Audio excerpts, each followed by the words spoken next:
أشرق النور المبين وأتى الهادي الأمين. هل لنا الكون ابتهاجا وازدهى حق ودين. أشرق النور المبين وأتى الهادي الأمين. يرحوقا markii xoogii hooyadood ay qaateen markay qaateen anfacaadii iyo ay qaateen hooyadood wax walba ay ka qaateen oo la soo koriyay miskiinta raaxadeedii oo dhan ay u hortay ay ku daashay ayaa markay xoogeysteen oo la rabay inay hooyadii xambaaraan hooyadii u qabeeyaan hooyadii madaxa u salaaxaan hooyadii u riixriixaan u adeegaan khaadim u noqdaan ayay leeyihiin uf ay gacmaha ku sayraayaan ayay hooyooyinkood guulguulayaan hadal hooyadii ma dhihi karto way baqaysaa gabadheeday ka baqaysaa wiilkeeday ka baqaysaa hooyada haddii hadal ay dhahdo inuu ilkaha ka daadiya ka baqaysaa imisaanu aragnay haddana wuu tukanayaa ilaahay buu allahu akbar u leeyahay waa xaqii koowaad xaqii labaadna waa kan way baqaysaa hooyadii wiilkeeda lama hadli karto xumaan kama celin karto wanaagga uguma yeeri kardho falaa taqul lahumaa uffin walaa tanharhumaa ha gulgulin hooyada waa laba shay oo laynaga fogeeyey waqul lahumaa qawlan kariima qowl wanaagsan dheh hooyada way mudan tahay way leedahay xaqa wallaahi way leedahay hooyada hadal wanaagsan dheh dadkii kale ee aanan muslimiinta un islaamnimada un idin dhexaysay bal insaannimada un idin dhexaysaa waxaa la leeyahay waquluu linnaasi xusnaa dadka kale waa gaaladii iyo muslimkii hadal wanaagsan ku dhaha maxaa waay kelimada wanaagsan waa sadaqa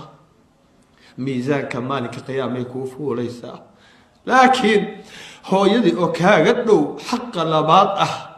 ayaa lagu leeyahay waqul lahumaa qawlan kariima hadal wanaagsan oo qalbigeeda farxad geliya ku dheh in badan bay hooyada qalbigeeda murugay oo ay murugootay oo ay walwashay oo ay ooysay oo ay ceelkaambisay siday rag kaaga dhigi lahayd siday kuu korin lahayd khayrka aad uga fiicnaan lahayd siday wax kuu bari lahayd siday tarbiyadaada iyo akhlaaqdaada u wanaajin lahayd hooyo wax loo dhigo wallaahi inaanay lahayn waxa la ooyayo hadalka aan sheegayo ma aha laakiin waxaan sawiranayaa oo aan arkayaa hor fadhiya hooyooyin badan oo da 70 80 xanuunsan oo jooga qaxootiyadii oo jooga meel runtii nabad aanay ka jirin madfuucu dhacayo meel aan hooyadii aanay heli karin wax u adeega aanay heli karin wax dabka xataa u shida aanay heli karin wax biyo u keena bal hooyada aanay heli karin biyo nadiif oo ay cabto dhoobada ay cabaysaa meelay harsata aanay heli karin cirkaasaa u saqaf ah oo guri ah dhulkaasaa u sariir ah dhul ayay jiiftaa waxaan arkaa hooyo miskiin ah oo gurguuranaysa in ay dabshidato in ay soo qaadato weel yar in ay soo qaadato jikada ay gasho aaw ciyaalkeedii 5 ama 10 ayay dhashay aaway xaggay ka baxeen orobay joogaan waa raaxaysanayaan gabdhay u adeegayaan reero kale u shaqaynayaan miskiintii dhashayna waa taas halkaasay fadhida wabilwaalidayni ixsaana gaari qurux badan oo 1 milyan la gadaayo ku socdaa hooyadiina guriga wuu u dhisi laayahay dhar buu u xiri laayahay way aradan tahay hooyadii way qaawan tahay markaad fiirisid sawirkeeda waxaad moodaa waagii dhagxaanta inay joogtaad moodaa waagii cawska iyo qashinka la saaran jiray cawrada lagu asturi jiray inay joogtaad moodaa hooyadii iyadiina gabadhu waxay xiran tahay dhar xariir ah dahabkiiba meelay dhigta la'dahay ilmaheeda waa kuwaana oo siday u burbuuran yihiin u qurux badan yihiin waad yaabaysaa hooyadeedna waa taa miskiinta halkaasay ku ooyeysa